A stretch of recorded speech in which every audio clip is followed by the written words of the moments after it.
I want to thank all of you for being here today. This is a very, very important, I guess you could say,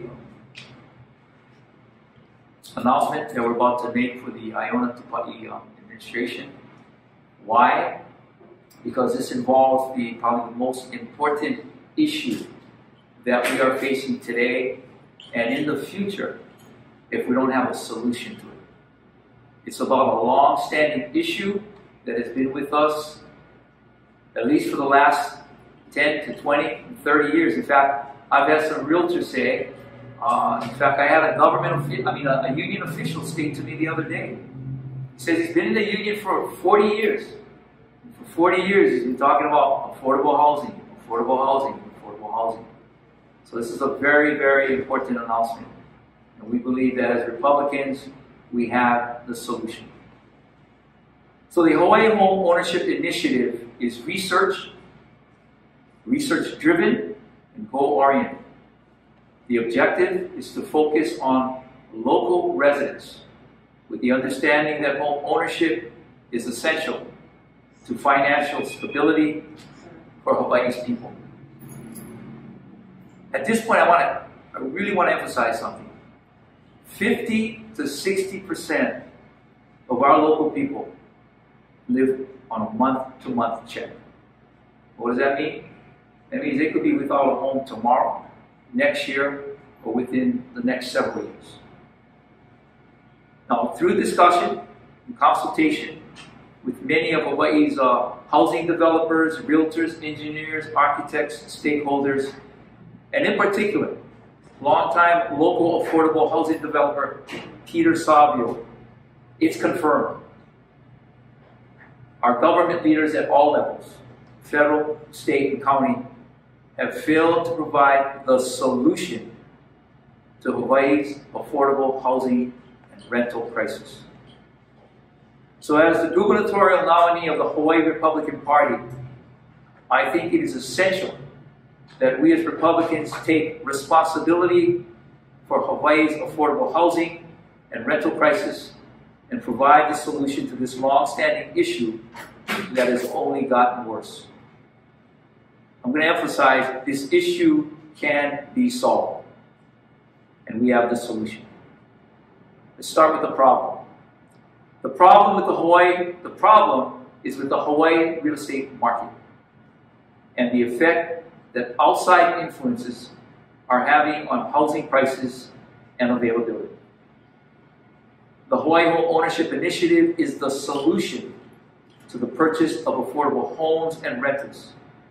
And the solution will be achieved by the following. 1, preserving and growing affordable housing for local residents. The solution is to not only increase the supply of housing, but to make sure it is preserved for our local market through local wages. This is accomplished by keeping the future sale of any affordable home at the same income range that it was purchased at, thus creating a local market by preserving the income range for all future affordable home buyers. 2, the creation and implementation of whole-of-government approach.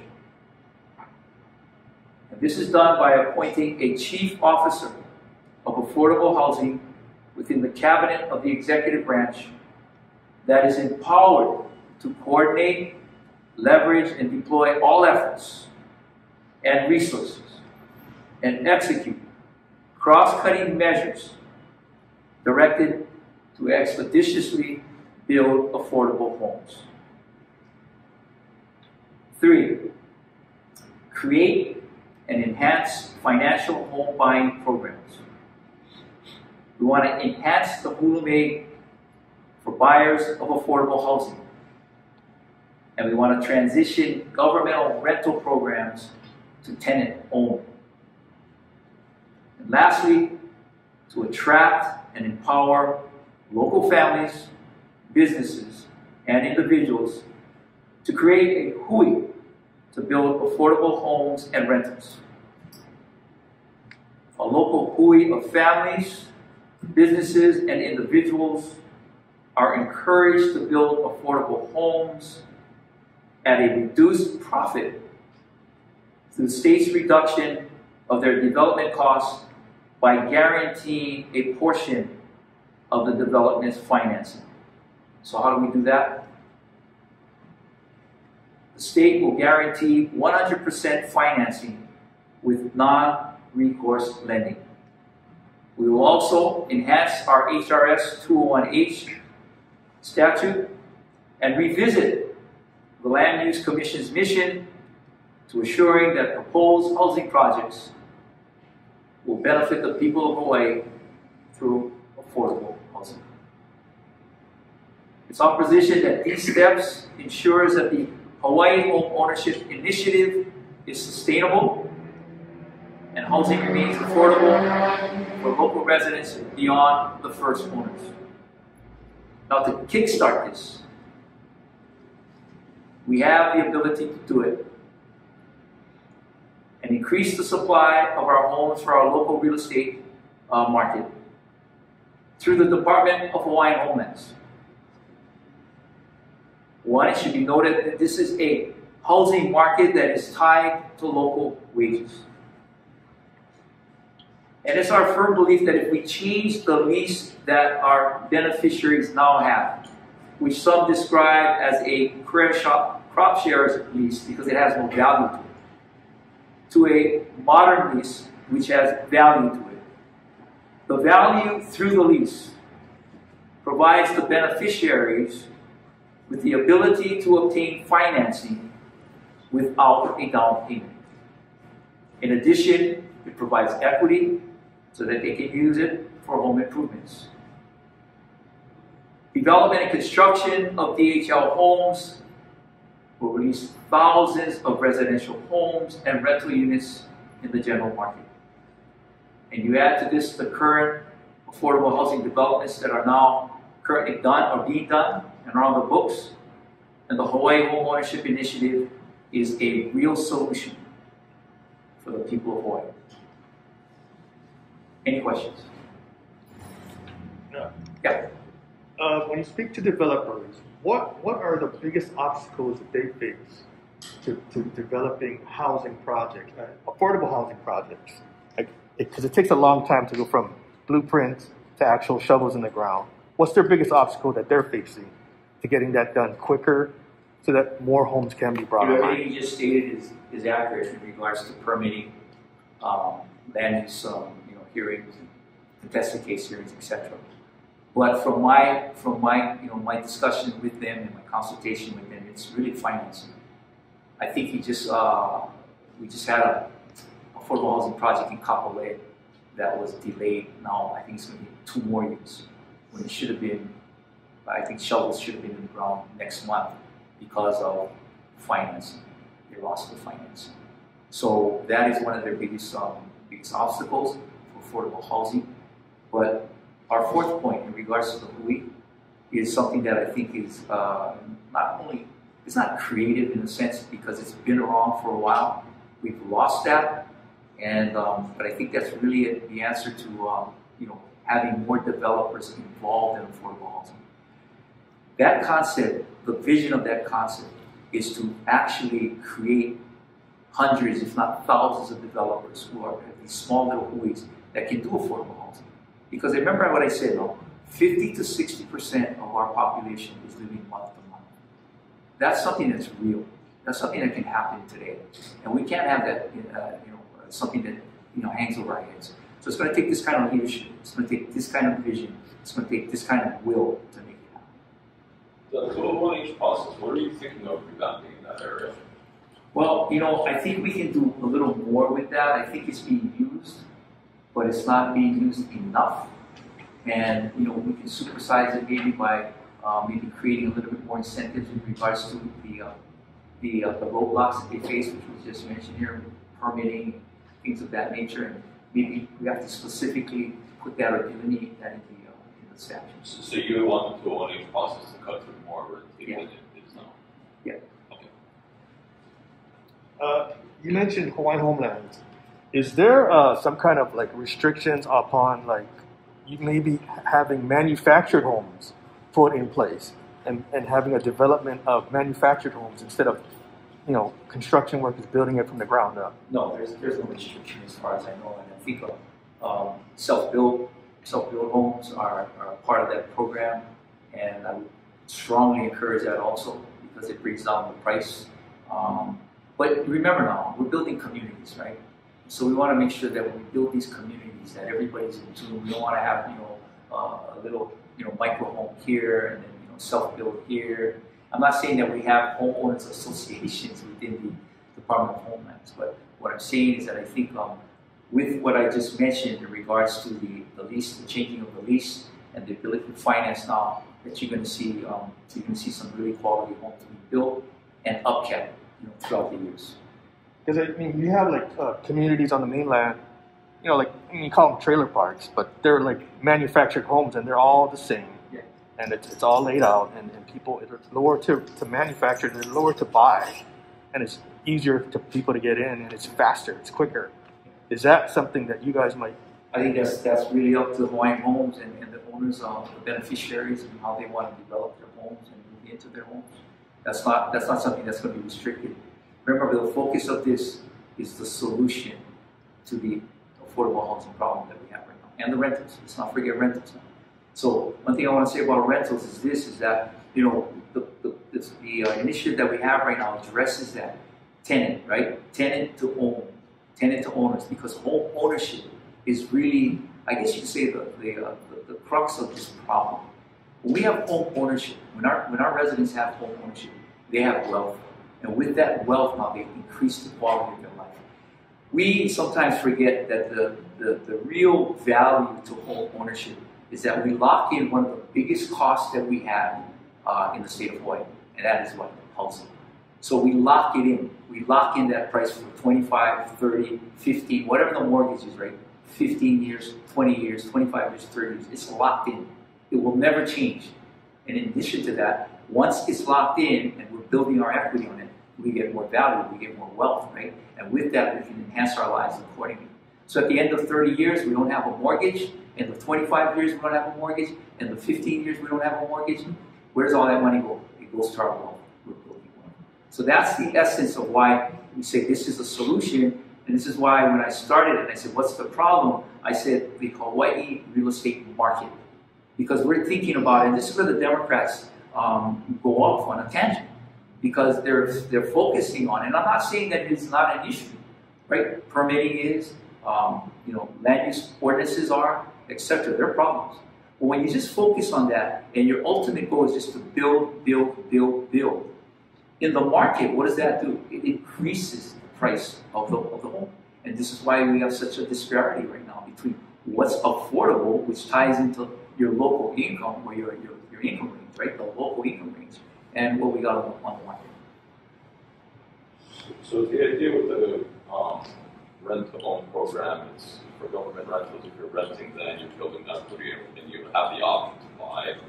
Not the option. Not the option. You are putting that into that actual rental. So that's what you're putting your money into. In the end, to be able to see that's why. And this is why I firmly believe that when we talk about whether it's when people say, well, renters they don't have the the wherewithal to take care of the unit because it's not theirs.